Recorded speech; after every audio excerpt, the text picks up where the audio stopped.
ఎన్నికల వేళ ఓరుగల్లు బీజేపీలో కొత్త చేరికలు నేతల మధ్య అంతర్గత వివాదానికి ఆజ్యం పోస్తోంది. బీఆర్ఎస్ మాజీ ఎమ్మెల్యే ఆయన అనుచరులు బీజేపీలో చేరేందుకు అగ్రనేతలను కలిశారు. అందుకు వారిని పార్టీలోకి తీసుకునేందుకు బీజేపీ పెద్దలు ఆసక్తి చూపారు. ఓరుగల్లు నేతలు మాత్రం నరేందర్ చేరికను వ్యతిరేకిస్తున్నారు. వారిని పార్టీలోకి తీసుకుంటే తాము పార్టీలో కలిసి పనిచేయలేమంటూ అగ్రనేతల ముందే తేల్చి చెప్పినట్టు తెలుస్తోంది.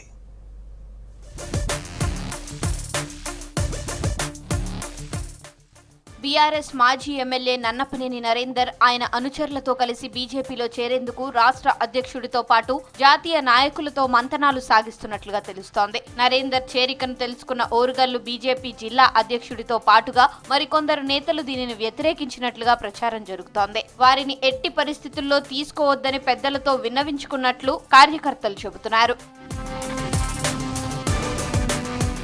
మాజీ ఎమ్మెల్యే నన్నపనేని నరేందర్ బీజేపీ జిల్లా అధ్యక్షుడు గంటా రవి మధ్య పచ్చగడ్డి వేస్తే భగ్గుమంటుంది. అసెంబ్లీ ఎన్నికల టైంలో ఇద్దరి మధ్య మాటల యుద్ధం నడిచింది. ఇప్పుడు తన వ్యతిరేకిని పార్టీలోకి తీసుకోవడం ఏంటని రవి అధినాయకత్వం దృష్టికి తీసుకుని వెళ్లినట్లు ఆ పార్టీ నేతలే చెబుతున్నారు. బీజేపీ వరంగల్ తూర్పు ఎమ్మెల్యే అభ్యర్థిగా బరిలోకి దిగిన ఎర్రబెల్లి ప్రదీప్ రావు నన్నపనేనిల మధ్య కూడా సయోధ్య లేదు. ఎర్రబెల్లి ప్రదీప్ రావు అనుచరులపై నన్నపనేని వర్గీయులు దాడులకు పాల్పడడంతో వీరిద్దరి మధ్య కొంతకాలంగా ఘర్షణ వాతావరణం కొనసాగింది.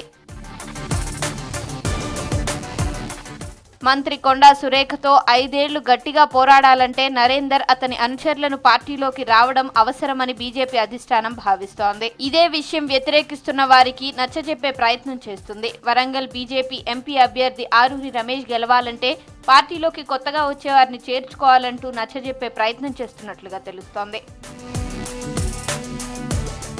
నన్నపనేని రాకను వరంగల్ జిల్లా బీజేపీ నేతలు వ్యతిరేకిస్తుంటే పార్టీ అధిష్టానం మాత్రం బీసీ సమీకరణాల నేపథ్యంలో నరేందర్ను పార్టీలోకి తీసుకునే యోచనలో ఉన్నట్లు తెలుస్తోంది. చివరికి బీజేపీ పెద్దలు ఏ నిర్ణయం తీసుకుంటారో చూడాలి.